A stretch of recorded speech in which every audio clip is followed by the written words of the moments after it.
Continuamos, amados hermanos, abordando temas relacionados con las Sagradas Escrituras, con la Biblia, el libro de mayor impacto en la historia de la humanidad, el libro que ha sido más perseguido, el libro que ha estremecido, diríamos, en el mejor sentido de la palabra, a todos los seres humanos que hemos logrado leerla y que animamos e invitamos a aquellos que no lo han hecho a que lo hagan, a que pongan su interés en la palabra contenida en la Biblia. Hay una pregunta que muchas personas se hacen. ¿Qué es la Biblia? Ya hemos abordado algunos aspectos y ahora queremos detenernos en otros. Y hay varias maneras de responder esta pregunta y una de ellas consiste en explicar el significado de la palabra Biblia. Biblia es una palabra de origen griego, del plural, que es biblión, papiro para escribir y también libro. Significa literalmente los libros. Entonces nosotros podríamos decir que la Biblia es un compendio de una serie de libros, una pequeña biblioteca en un solo tomo. Desde luego, pues porque es más cómodo, pues un solo tomo, que podrían haber varios tomos, de hecho lo hay. Pero en este caso hablamos de un solo libro, de una sola unidad, pero contiene varios libros. De eso tenemos que estar muy claros. Contiene 66 libros en el canon corto, que es 39 libros del Antiguo Testamento más 27 del Nuevo. Y el canon largo, que son 39 libros del Antiguo Testamento más 27 del Nuevo Testamento, y los 7 libros que se conocen como libros apócrifos, libros espurios, libros oscuros, es decir, libros no revelados. Entonces, de esta palabra, ¿no?, del griego pasó al latín. Ustedes saben que en las traducciones y el hecho de ir reproduciendo la palabra, poco a poco llegó a las lenguas, diríamos nosotros, occidentales. Estamos hablando de inglés, de alemán, incluso del castellano, que es el que nosotros manejamos.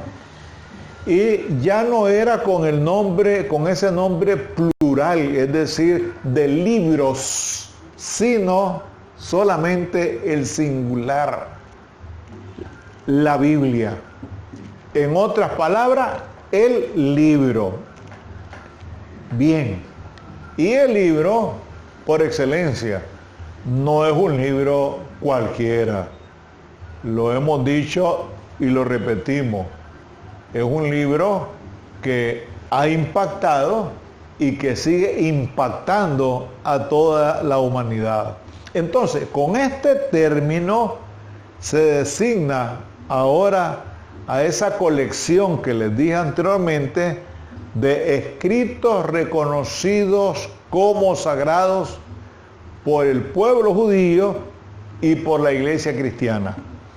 Por eso a la Biblia se le llama las Sagradas Escrituras, los libros sagrados y otras expresiones que reflejan y que expresan lo mismo.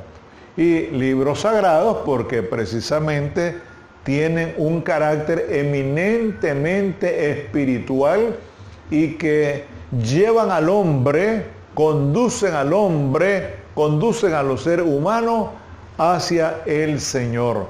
Por eso, en el Salmo 119, 105 dice, lámpara es a mis pies tu palabra y lumbrera a mi camino. Entonces, la Biblia está dividida en dos partes de extensión bastante desigual, llamada habitualmente Antiguo y Nuevo Testamento.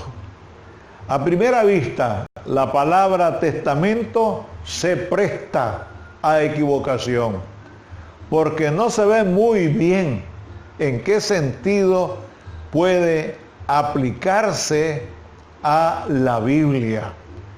Sin embargo, la dificultad se resuelve, se aclara, si se tiene la vinculación de la palabra latina testamentum con el hebreo berit, que significa pacto o alianza. Pacto o alianza.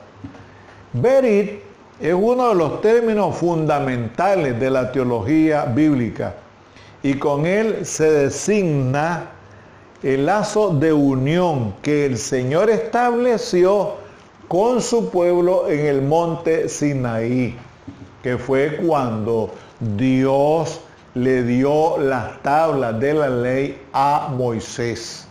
Por eso es que Moisés tuvo que subir al monte para recibir de parte de Dios en tablas de piedra los 10 mandamientos que hasta hoy tienen vigencia y seguirán teniendo vigencia.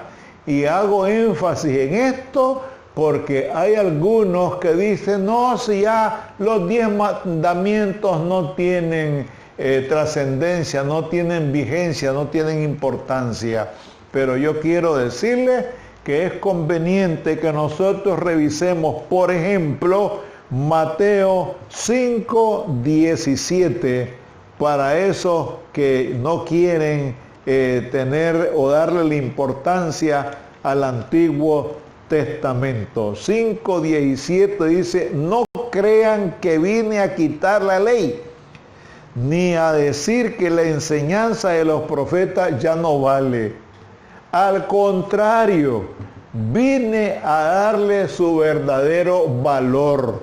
Vean ustedes, hermanos, amigos, cómo el Señor le da importancia al Antiguo Testamento.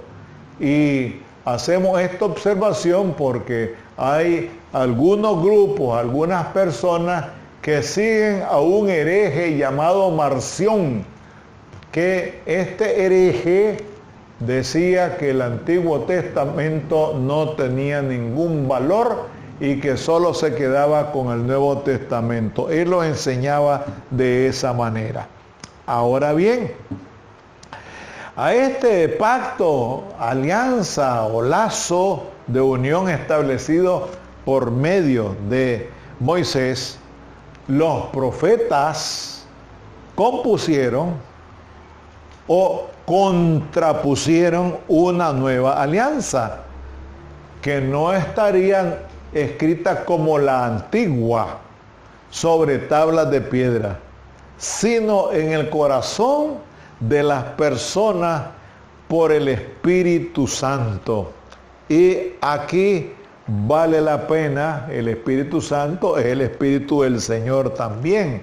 En Jeremías 31, nosotros leemos 31 al 34, lo que está relacionado con lo que estamos diciendo.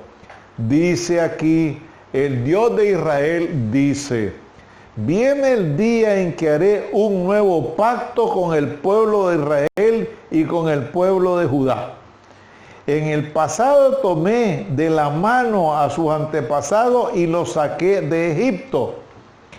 Y luego un pacto hice un pacto con ellos, pero no lo cumplieron, a pesar de que yo era su Dios. Por eso, mi nuevo pacto con el pueblo de Israel será este. Dice aquí, haré que mi enseñanza las aprendan de memoria y que sean la guía de su vida. Yo seré su Dios y ellos serán mi pueblo. Les juro que así será. Ya no hará falta que unos sean maestros de otros y que les enseñen a conocerme, porque todos me conocerán, desde el más joven hasta el más viejo. Yo les perdonaré todas sus maldades y nunca más me acordaré de sus pecados. Les juro que así será. Y así lo dice también el profeta Miqueas, que el Señor toma nuestros pecados y los lanza a lo profundo del mar. De ahí parte, óigase bien, la distinción entre la nueva y la antigua. Es decir, la primera, sellada en el Sinaí, fue ratificada con sacrificios de animales. La segunda, incomparablemente superior, fue establecida con la sangre del Cordero de Dios que quita el pecado del mundo. Algo sumamente extraordinario, algo muy especial. Y ese Cordero de Dios que quita el pecado del mundo es nuestro Señor y Salvador Jesucristo. Siempre me ha impresionado y me ha gustado mucho cuando Juan el Bautista dio testimonio de Jesús, cuando la gente pensaba que el mismo Juan era el Mesías. Él dijo claramente: he aquí el Cordero de Dios que quita el pecado del mundo. Por eso debemos ser muy respetuosos con eso de la sangre de Cristo. No usemos la sangre de Cristo, como lo hemos dicho en muchas ocasiones, para cualquier cosa. No, la sangre de Cristo tiene una función exclusiva y magna. ¿Cuál es esa? Que nos limpia de todo pecado. Eso es algo maravilloso y extraordinario. El término que ya hemos mencionado en hebreo, berit, se tradujo al griego con la palabra diateque en griego, que significa disposición, arreglo. Y de ahí, última disposición o última voluntad, es decir, testamento. Por eso es que se le llama Antiguo Testamento y Nuevo Testamento. Y esas son las disposiciones del Señor para el hombre, contenida en la Biblia. Quiero hacer énfasis en esto. La Biblia no es la palabra de Dios. La Biblia contiene la palabra de Dios. La Biblia es un libro, fíjense ustedes, que contiene varios libros. Pero esto no es la palabra de Dios, porque si este libro se pierde, se quema, como lo hicieron allá en la capital de República Dominicana, Santo Domingo, que las primeras Biblias que vinieron a América las quemaron ahí en la plaza pública, y que por cierto en la actualidad en ese lugar existe la Casa de la Biblia en Santo Domingo, la capital de República Dominicana. Entonces, si este libro se quema, ¿se acabó la palabra? No, porque la palabra de Dios es más que libro. Pensemos en eso, hermano. Pensemos en eso y tratemos de racionalizar muy bien ese significado. Entonces, de esta manera, la versión griega de la Biblia, conocida con el nombre de Septuaginta o versión de los 70, quiso poner de relieve que el pacto o alianza era un don o una gracia de Dios y no el fruto o el resultado de una decisión humana. Hemos hecho énfasis también en ese sentido.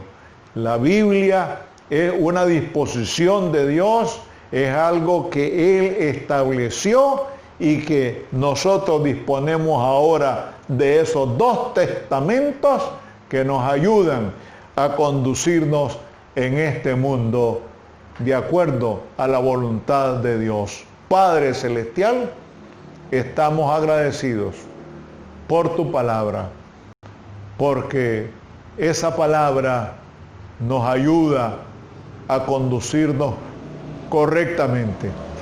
Señor, gracias porque te hemos conocido a través de tu santa palabra y te rogamos que nos dé fuerzas y energías para seguir predicando, proclamando por todos los puntos cardinales el mensaje redentor de nuestro Señor y Salvador Jesucristo. Clamamos por sanidad para los enfermos, fortaleza y consuelo para aquellas personas que están muy tristes y que están angustiadas. En Jesucristo, tu amado Hijo. Amén.